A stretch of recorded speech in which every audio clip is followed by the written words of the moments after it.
Ladies and gentlemen,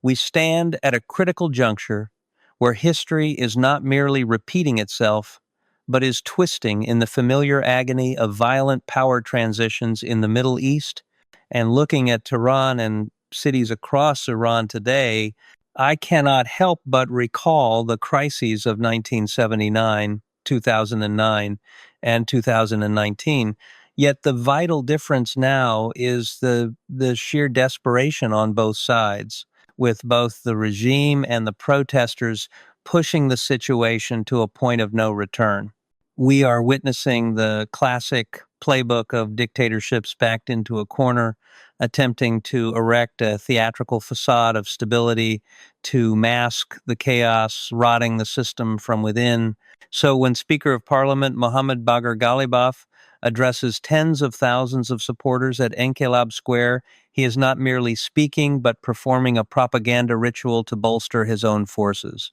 He speaks of a forefront war involving economic, psychological, and military dimensions, but in reality, this is merely a tactic to distract public opinion from the root causes, which are the collapse of the economy and the righteous fury of the people. The cold, hard reality we must acknowledge immediately is that Tehran is deceiving the world and deceiving itself by claiming the situation is under total control. For intelligence reports and the few images piercing the internet blackout reveal a picture far bloodier and more chaotic than what the foreign minister is attempting to sell to foreign diplomats.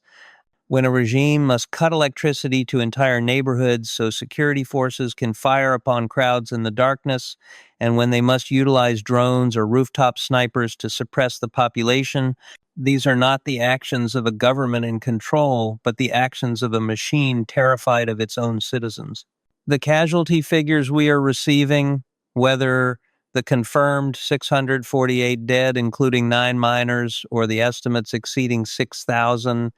are irrefutable evidence of the crackdown scale and the fact that morgues are so overflowed they must use warehouses in Karazak to store bodies is a horrifying indicator that the medical and security systems have shattered under the weight of the death toll. Delving deeper into this strategic chessboard, we must clearly assess the maneuvers of the key players, particularly the reaction from the United States and opposition elements, as the White House under President Donald Trump plays a high-risk diplomatic hand by stating they are not afraid to use force while still prioritizing diplomacy, a message that is meant to deter but carries enough ambiguity to cause a miscalculation in Tehran. Supreme Leader Ayatollah Ali Khamenei has quickly seized upon this to frame the protests as a foreign plot, calling the pro-government rallies a warning to Washington, which is a familiar tactic to legitimize extreme violence against protesters whom they label as domestic mercenaries.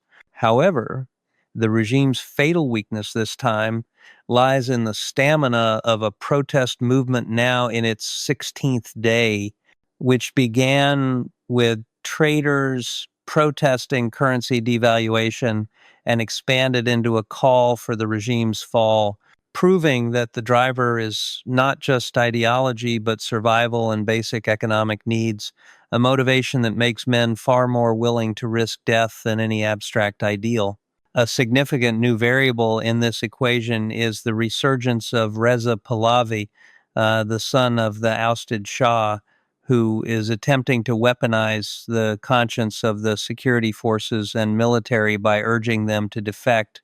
His appeals on social media, demanding that state employees and soldiers choose between being allies of the nation or accomplices to murderers, constitute a sharp psychological strike aimed directly at potential fractures within the Iranian security apparatus. If Pahlavi's claims are accurate that thousands of security personnel have signaled an intent to defect, this represents Tehran's worst nightmare, for history has proven that a dictatorship only truly crumbles when the military turns its back on the leadership or refuses to fire on the people. However, we must not be naive enough to believe a collapse will happen overnight, as the Islamic Revolutionary Guard Corps was built not just to protect borders, but to protect the regime from its own people at any cost. The pragmatic prescription for the West in this context is not direct military intervention,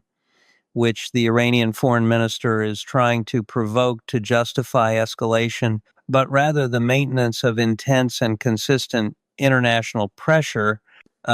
similar to the calls from Germany and Canada to halt the repression. We must understand that any external military action at this moment would be counterproductive, potentially turning protesters into traitors in the eyes of the public and handing the regime a perfect pretext for a bloodier purge under the guise of national defense.